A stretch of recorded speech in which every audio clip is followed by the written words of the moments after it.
Welcome to fun maths. அடுத்த question பார்க்கலாம். இதில் குவாட்ரிலேட்ரல் PQRS நாற்கரம் PQRS எப்படி வரைகிறதுன்னு பார்க்கலாம். ஒரு ரஃப் டயக்ராம் போட்டுக்கிட்டோம். இதில் PQRSன்னு வரிசையாக போட்டாச்சு. சரியா?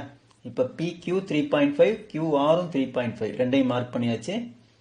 5.2, 5.3 வரிசையாக எழுதியாச்சு. இந்த ஆங்கிள் Q, இந்த Qக்கு நேராக 120 டிகிரி அப்படிங்கிறத நோட் பண்ணியாச்சு. ரஃப் டயக்ராம், அண்டர்லைன் எல்லாம் போட்டாச்சு. இப்போ இந்த சம்மில் என்ன வித்தியாசம் அப்படின்னா, டயகனல் எதுவும் இல்லை, 4 சைடும் கொடுத்துட்டாங்க. ஒரு ஆங்கிள் 120 டிகிரிங்கிறத கொடுத்துருக்குறாங்க. இப்போ இதை எப்படி போகிறதுன்னு பார்க்கலாம். இப்போ ஃபஸ்ட்டு இந்த PQ 3.5 சென்டிமீட்டர் அதில் ஸ்டார்ட் பண்ணலாம்.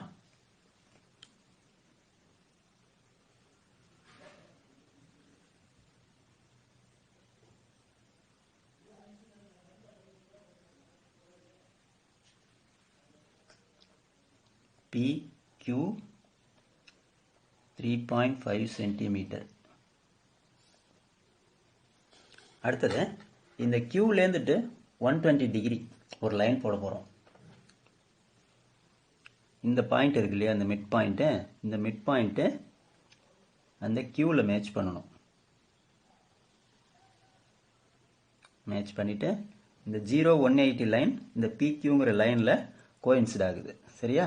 கரெக்டாக மேட்ச் ஆகணும். அது 120 டிகிரி இந்த ஆங்கிள். சரியா?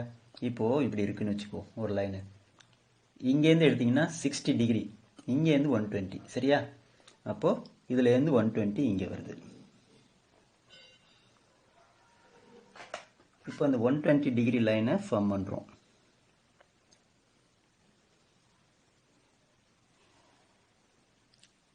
இப்போது நம்ம 120 டிகிரிக்கு ஒரு லைன் போட்டிருக்கிறோம். இதை வந்துட்டு நம்ம ஸ்டெப்பில் எழுதணும். QX அப்படின்னு ஒரு லைன் 120 டிகிரியில் போட்டிருக்கிறோம்.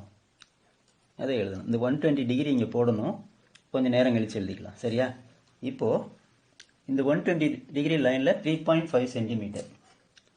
இந்த 3.5 காம்பஸில் எடுத்து நீங்கள் இங்கே ஒரு ஆர்க் பண்ணி அந்த ஆர் நோட் பண்ணலாம். இல்லைன்னா டைரெக்டாக இங்கே வச்சிடலாம். இப்போ இது 3.5.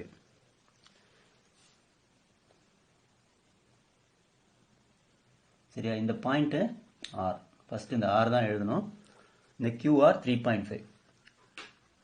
அடுத்தது இந்த ஆர்லேருந்து 5.2 சென்டிமீட்டர் தூரத்தில் எஸ் இருக்குது. Pலேருந்து 5.3 சென்டிமீட்டர் தூரத்தில் எஸ் இருக்குது. இப்போ காம்பஸில் ஒவ்வொரு அளவாக எடுக்கலாம்.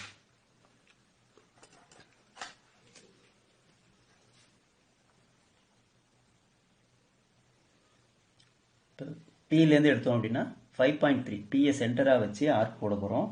5.3,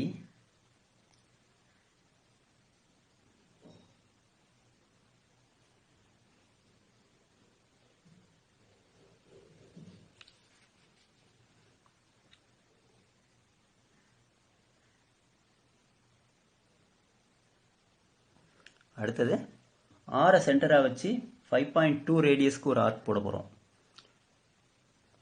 இந்த ஆர்லேருந்து 5.2 இருக்கா. இப்போ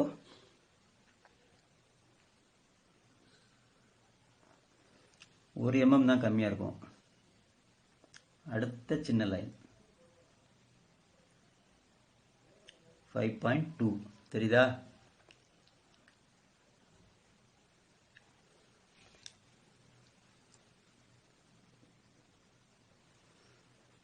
எடுத்துருக்கேன்.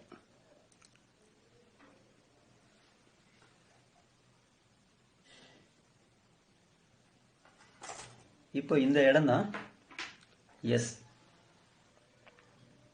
இந்த பாயிண்ட் இருக்கு இல்லையா, அது எஸ். இப்போ இந்த ஆர்எஸ்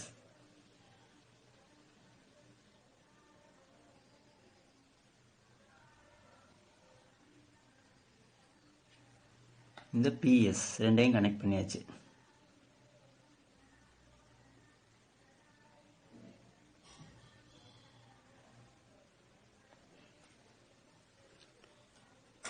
இப்போ PS 5.3 சென்டிமீட்டர். அடுத்தது RS 5.2 சென்டிமீட்டர். இப்போ அவங்க சொன்ன PQRS அப்படிங்கிற நாற்கரம் ரெடி ஆயிடுச்சு. குவாட்ரிலேட்ரல் PQRS ஃபார்ம் பண்ணியாச்சு. இப்போ ஏரியா கேட்குறாங்க. அதுக்கு நம்மளுக்கு என்ன தேவை? அந்த ஃபார்முலாவில் D இருக்குது, ஒரு டயகனல் தேவைப்படுது. சரியா? இப்போ இந்த டயகனல் எடுத்துக்கிறோம்.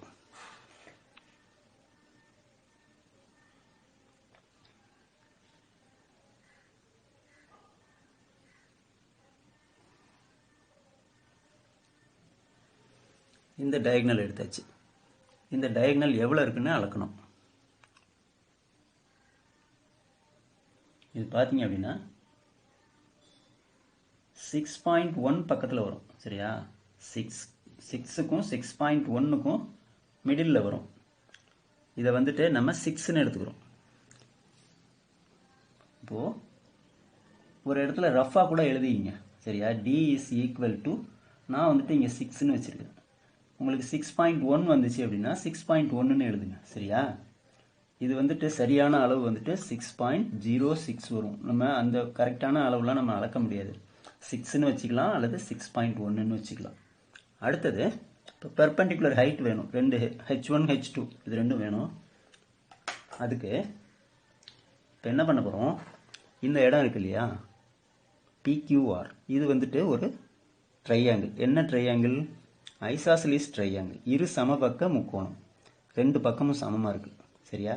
அப்போது இந்த பெர்பெண்டிகுலர் லைன் இருக்கு இல்லையா, இந்த Qக்கு வரைகிற பெர்பெண்டிகுலர் லைன் இந்த PR ரெண்டுத்துக்கும் சென்டராக வரும், மிடில் வரும், மிட் பாயிண்ட். இந்த PRோட மிட் பாயிண்ட்லேருந்து தான் இந்த Qக்கு பெர்பெண்டிகுலர் வரைய முடியும். சரியா? இப்போ எதுக்கு இவ்வளவு சொல்கிறேன் அப்படின்னா, இதில் ஒரு ஸ்டெப் மிச்சமாகும். இப்போ நம்ம என்ன பண்ணுவோம்? இங்கே இருந்துட்டு இதில் ஒரு ஆர்க்கு, இதில் ஒரு ஆர்க் அடிச்சுட்டு மறுபடியும் இதில் இருந்துட்டு இங்கே ஒரு ஆர்க் அடிப்போம். இப்போ அது தேவையில்லை. இதுலேருந்துட்டு இது ரெண்டும் Pயும் Rயும் ஈக்குவல் டிஸ்டன்ஸ். இப்போ இதுவே ஆர்க் அடித்ததுக்கு சமமானது. சரியா? பாதிக்கு மேலே எடுத்தாச்சு. நிறையாவே எடுத்துக்கலாம். இந்த எஸ்ஸை தாண்டி போகும். இப்படி எடுத்தாச்சு.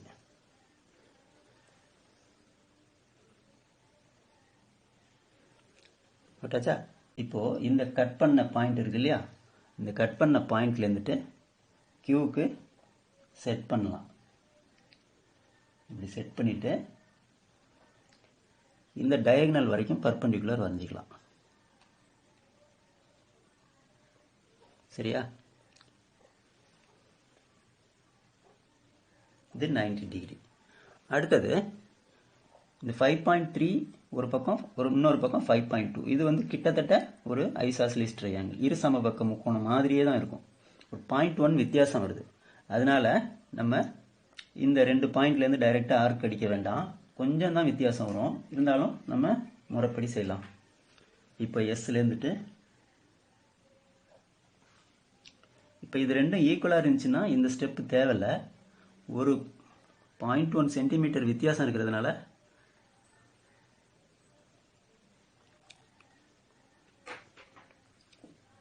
இந்த பாயிண்ட்டு, இந்த பாயிண்ட்டு, இதில் இருந்துட்டு மறுபடியும்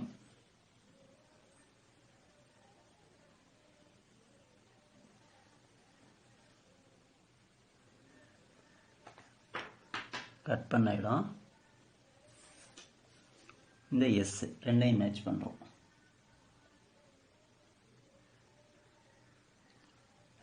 இது ரொம்ப வித்தியாசம் இருக்காது. சரியா? பக்கத்துலேயே தான் இருக்கும்.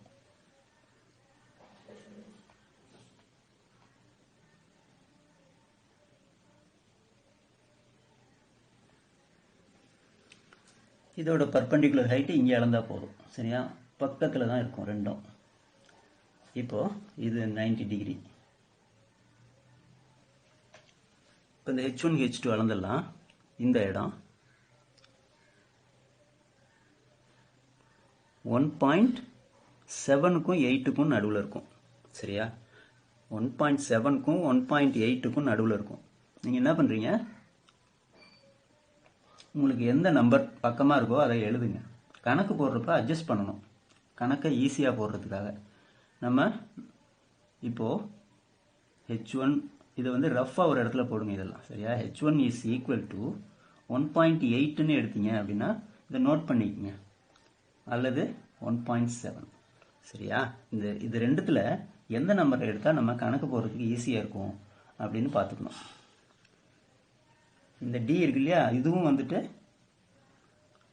ஆர் 6.1, 6 அல்லது 6.1.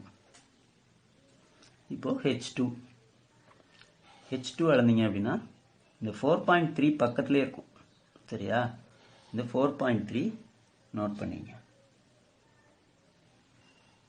4.3 இதை ரஃபாக நோட் பண்ணியிருக்கிறோம். அதே மாதிரி ரஃபாக இப்போது ஏரியா கால்குலேட் பண்ண போகிறோம். ஏரியா நீங்கள் முறைப்படி எழுதக்குள்ள area is equal to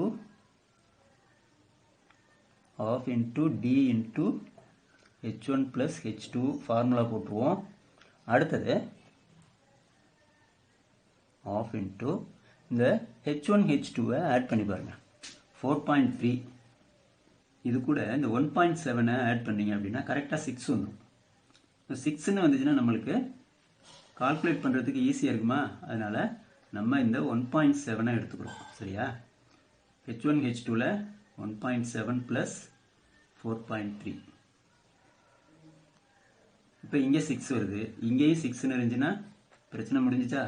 6 into இப்போ ஈஸியாக இருக்குது கணக்கு போடுறதுக்கு. இது 3ன்னு ஆகிடுது.